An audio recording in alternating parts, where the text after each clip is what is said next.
Mr. Hegseth, this hearing is about whether you are qualified to be Secretary of Defense, and one of the qualifications, to answer my colleague's question, is to actually win the votes of every member of this committee and to be confirmed by the United States Senate.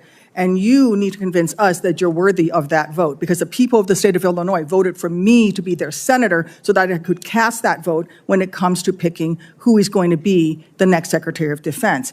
This hearing now seems to be a hearing about whether or not women are qualified to serve in combat, and not about whether or not you are qualified to be Secretary of Defense.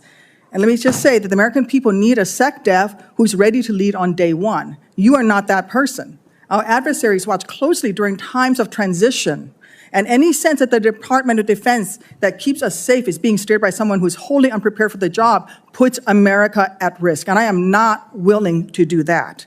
With that in mind, Mr. Hegseth, I want you to try to explain to the American people, this committee, who have to vote for you, and to our troops who are deployed around the world, why you are qualified to lead the Department of Defense. We already know that you've only led as large as a 200-person organization. We already know that you so badly mangled a budget that after you left, they had to bring in a forensic accountant to figure out what went wrong, and that the largest budget you ever managed was about $18 billion.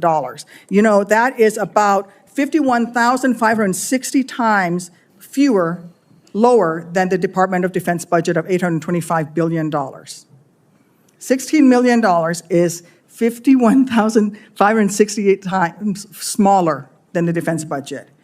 Please describe to me, Mr. Hegseth, you talk about DOD passing an audit.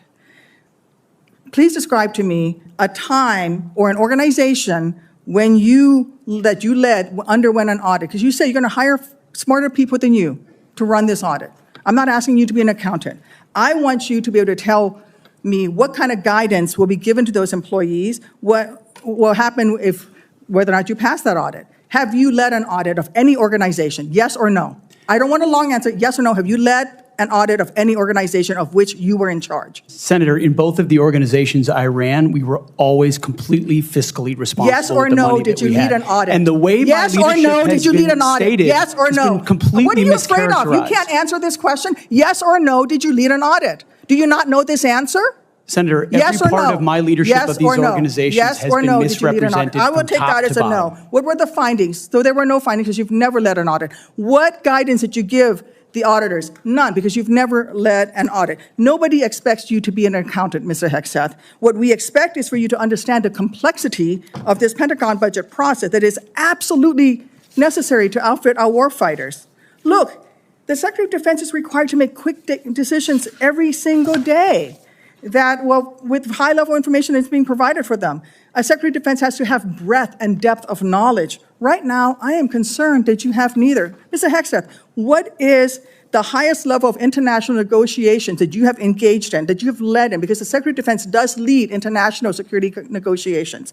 There are three main ones that the Secretary of Defense leads and signs. Can you name at least one of them?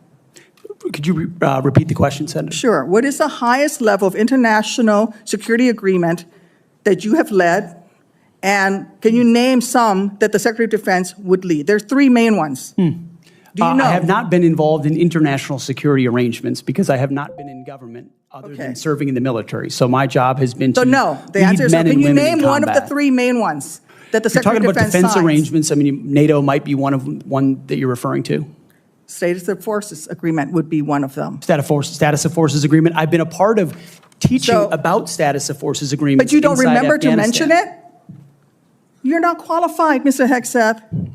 You're not qualified. You talk about repairing our defense industrial complex. You're not qualified to that. You could do acquisition and cross-servicing agreements, which essentially are security agreements. You can't even mention that. You've done none of those. You talked about the Indo-Pacific a little bit, and I'm glad that you mentioned it. Can you name the importance of at least one of the nations in the ASEAN, and what type of agreement we have with at least one of those nations? And how many nations are in ASEAN, by the way? I couldn't tell you the exact amount of nations in that, but I know we have allies in South Korea and Japan and in AUKUS with Australia, trying to work on submarines with them. Mr. Hegseth, none of those countries are in ASEAN. Across. None of those three countries that you've mentioned are in ASEAN. I suggest you do a little homework before you prepare for these types of negotiations. Listen, Mr. Hegseth, We ask our troops to go into harm's way all the time. We ask them to go into harm's way. And this behind me is a copy of the Soldier's Creed, a copy that usually hangs over my desk here in the Senate, and you should be familiar with it. It's the same copy that hung over my desk at Walter Reed every single day that I woke up and fought my way back because I wanted to go back and serve next to my buddies who'd saved my life. This same copy, these words are repeated over and over and over again. And let me read out two things to you, two sentences.